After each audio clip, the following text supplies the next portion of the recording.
Hello everyone, very good evening. Welcome back to sky commute channel. ఈరోజు date వచ్చేసరికి 7th August 2026 and ఈ వీక్లో ఇది లాస్ట్ వీడియో. ఇంకా లేట్ చేయకుండా ఇంటర్నేషనల్ న్యూస్ నుంచి స్టార్ట్ చేసేద్దాము.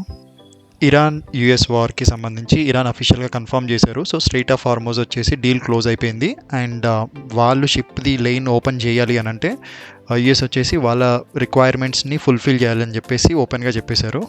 థాయిలాండ్లో అయితే ఒక ట్రాజడీ ఇన్సిడెంట్ జరిగిందండి. స్కూల్ పిల్లాడు, టీనేజ్ పిల్లాడు వచ్చేసి గన్ తీసుకెళ్ళి స్కూల్లో అరౌండ్ 6 మెంబర్స్ని చంపేశాడు అండ్ బయట అరౌండ్ ఒక 15 పీపుల్కి ఎంజాయ్ చేశాడు అండ్ వాళ్ళ గ్రాండ్ పేరెంట్స్ని చంపేశాడు అండ్ అతను కూడా లాస్ట్లో షూట్ చేసుకొని సూసైడ్ చేసుకున్నాడు. సో అరౌండ్ టోటల్ ఈ ఇన్సిడెంట్లో 8 మెంబర్స్ చనిపోయారు. కెనడా బార్డర్ సర్వీస్ ఏజెన్సీ వచ్చేసి టోటల్గా ఈ ఇయర్ ఫస్ట్ హాఫ్లో జనవరి నుంచి జూన్ వరకు 10,607 పీపుల్ని డిపోర్ట్ చేసేసింది. సో అందులో వచ్చేసి మేజర్గా అయితే ఇండియన్సే ఉన్నారు. ఇండియన్స్ కౌంట్ వచ్చేసి 3,323 ఇండియన్కి సంబంధించిన వాళ్ళే ఉన్నారు. అండ్ మన ఇండియన్ న్యూస్కి వచ్చేసరికి జమ్మూ కాశ్మీర్ కాలేజ్లో కొన్ని లైబ్రరీస్లో వచ్చేసి మీకు స్క్రీన్ పైన వేస్తున్నాను కదా, సో వీళ్ళ గురించి హీరోస్ అని చెప్తూ బుక్స్ ప్రింట్ చేసి అందులో పెడుతున్నారు. అండ్ బీజేపీ గవర్నమెంట్ వచ్చేసి వాళ్ళపైన చాలా సీరియస్ అయింది. అక్కడ ఉన్న education minister Sakina and CM Amar Abdullah, so వీళ్ళిద్దరికి అయితే సీరియస్ వార్నింగ్ ఇచ్చింది. దీనిపైన ఇన్వెస్టిగేషన్ జరగాలి అండ్ ఇమీడియట్గా బుక్స్ని అయితే లైబ్రరీస్ నుంచి తొలగించాలని చెప్పేసి వార్నింగ్ అయితే ఇచ్చారు. అండ్ ఇంకొక న్యూస్, మనకి 40 years నుంచి ఒక కేసు అనేది నడుస్తుంది సుప్రీంకోర్టులో. సో ఇదేంటంటే 1986లో 1437 crores డీల్ జరిగింది, డిఫెన్స్ డీల్. సో అందులో కొన్ని అవకతవకలు ఉన్నాయి. సో అవి ఎగ్జాక్ట్గా డిఫెన్స్ డీల్కే వెళ్ళలేదు. సో అందులో కొందరు అథారిటీస్కి వెళ్ళాయి, కొందరు తినేశారు అని చెప్పేసి క్లెయిమ్ చేస్తున్నారు. సో దానికి సంబంధించిన కేసు ఇది 1986లో స్టార్ట్ అయింది అండ్ రీసెంట్గానే సుప్రీంకోర్టు వచ్చేసి ఈ కేసుని కొట్టేసింది. సో కంప్లీట్గా ఈ కేసుని అయితే క్లోజ్ చేసింది. అండ్ ఇందులో ఇంకొక హైలైట్ విషయం ఏంటి అంటే ఇందులో ఎవరు అక్యూజ్డ్ కానీ ఇంతవరకు అయితే ఎవరు లేరు.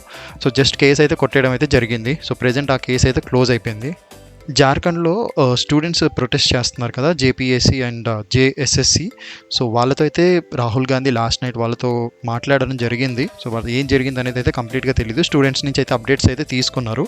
అండ్ ఇంకొకటి మన నేషనల్ వైడ్గా వైరల్ అవుతున్న న్యూస్ అదే, కాన్పూర్ నుంచి కోల్కతాకి ఒక నేషనల్ హైవే వేశారు. సో దానికి సంబంధించి ఏంటంటే అది జస్ట్ 10 days బ్యాకే రోడ్ అయితే వేశారు. అది వర్షాలు పడడం వల్ల రోడ్ అంతా కొట్టుకుపోయింది.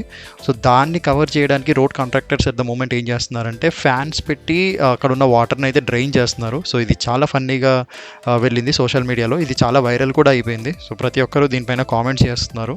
తెలంగాణ గవర్నమెంట్ ఈ August 15th new laminated ration cards release చేస్తున్నారు, కొత్తగా లాంచ్ చేస్తున్నారు.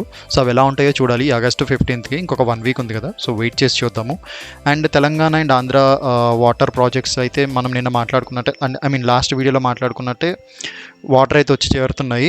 అండ్ ఇంకా స్పోర్ట్స్కి సంబంధించిన మేజర్ న్యూస్ అయితే ఏం లేదండి. సో ఇక్కడితో నేను ఎపిసోడ్ నెంబర్ 23 ఆపేస్తున్నాను. ఇప్పటి వరకు మన ఛానల్ ఎవరైతే సబ్స్క్రైబ్ చేసుకోలేదో ప్లీజ్ డూ సబ్స్క్రైబ్. నచ్చితే లైక్ చేయండి, షేర్ చేయండి, కామెంట్ చేయండి. డ్రైవ్ చేసేటప్పుడు జాగ్రత్తగా ఉండండి. Ride safe, stay informed. Happy weekend guys, bye.